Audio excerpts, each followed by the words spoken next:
محترم حضرات السلام علیکم۔ انشاءاللہ آپ بھی خیریت سے ہوں گے، میں بھی خیریت سے ہوں۔ محترم حضرات، حضرت سید مسعب رحمۃ اللہ مشہور تابعی ہیں، بڑے محدثین میں شمار ہیں۔ ان کی خدمت میں ایک شخص عبداللہ بن وداعیہ کثرت سے حاضر ہوا کرتے تھے۔ ایک مرتبہ چند روز حاضر نہ ہو سکے۔ کئی روز کے بعد جب حاضر ہوئے تو حضرت سید رحمۃ اللہ نے دریافت فرمایا، کہاں تھے؟ عرض کیا گیا کہ میری بیوی کا انتقال ہو گیا ہے، اس کی وجہ سے مشاغل میں پھنسا رہا۔ فرمایا، ہم کو خبر نہ کی، ہم بھی جنازے میں شریک ہوتے۔ تھوڑی دیر کے بعد میں اٹھ کر آنے لگا۔ فرمایا، دوسرا نکاح کر لیا؟ میں نے عرض کیا، حضرت مجھ سے کون نکاح کر دے گا؟ 2-3 آنے کی میری حیثیت ہے۔ آپ نے فرمایا، ہم کر دیں گے۔ اور یہ کہہ کر خطبہ پڑھا اور اپنی بیٹی کا نکاح نہایت معمولی مہر 8-10 آنے پر مجھ سے کر دیا۔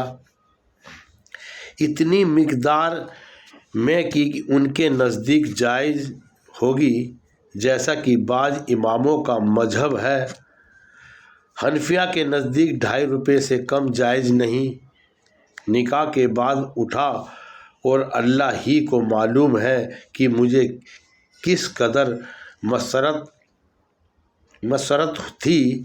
خوشی میں سوچ رہا تھا کہ رخصتی کے انتظام کے لیے کس سے قرض مانگوں، کیا کروں۔ اسی فکر میں شام ہو گئی۔ میرا روزہ تھا۔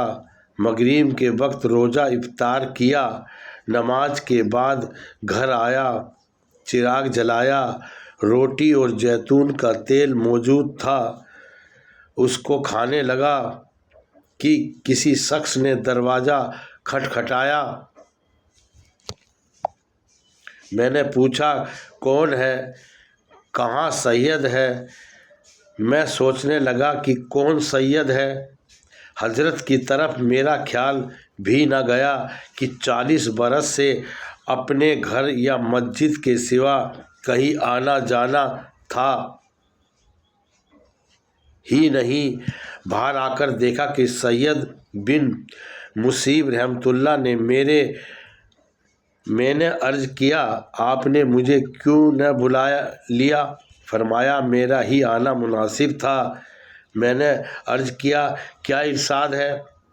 فرمایا، مجھے یہ خیال آیا کہ اب تمہارا نکاح ہو چکا ہے، تنہا رات کو سونا مناسب نہیں، اس لیے تمہاری بیوی کو لایا ہوں۔ یہ فرما کر اپنی لڑکی کو دروازے کے اندر کر دیا اور دروازہ بند کر کے چلے گئے۔ وہ لڑکی شرم کی وجہ سے گر گئی۔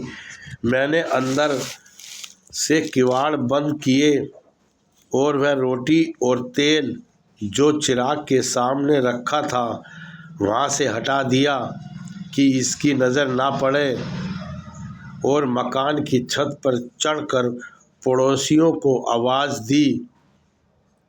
لوگ جمع ہو گئے تو میں نے کہا کہ حضرت سید رحمۃ اللہ نے اپنی لڑکی سے میرا نکاح کر دیا ہے اور اس وقت وہ اس کو خود ہی پہنچا گئے ہیں۔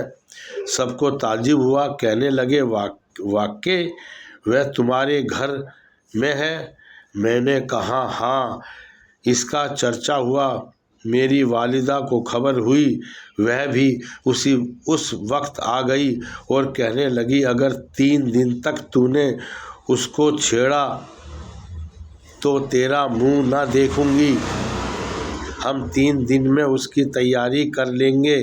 3 دن کے بعد جب میں اس لڑکی سے ملا تو دیکھا نہایت خوبصورت، قرآن شریف کی حافظ اور سنت رسول سے بھی بہت زیادہ واقف شوہر کے حقوق سے بھی بہت زیادہ باخبر۔ 1 مہینے تک نہ تو حضرت سعید میرے پاس آئے نہ میں ان کی خدمت میں گیا۔ 1 ماہ کے بعد حاضر ہوا کہ وہاں مجمع تھا۔ میں سلام کر کے بیٹھ گیا۔ جب سب چلے گئے تو فرمایا، اس آدمی یعنی حضرت سعید رضی اللہ تعالیٰ کی بیٹی کو کیسے پایا؟ میں نے عرض کیا گیا کہ نہایت بہتر ہے کہ دوست دیکھ کر خوش ہوں، دشمن جلیں۔ اگر کوئی بات ناگوار ہو تو لڑکی سے خبر لینا۔ میں واپس آ گیا تو ایک آدمی کو بھیجا جو 20,000 درہم تقریباً 5,000 روپے مجھے دے گیا۔ اس لڑکی کو عبد المالک بن مروان بادشاہ نے اپنے بیٹے ولید کے لیے جو ولی عہد جانشین سے بھی مانگا تھا، مگر حضرت سعید نے اجر کر دیا تھا کہ جس کی وجہ سے عبد المالک ناراض بھی ہوا اور ایک ہلے جھوٹا بہانہ سے حضرت سعید رحمۃ اللہ کے 100 کوڑے سخت سردی میں لگوائے اور پانی کا گھڑا ان پر گروایا۔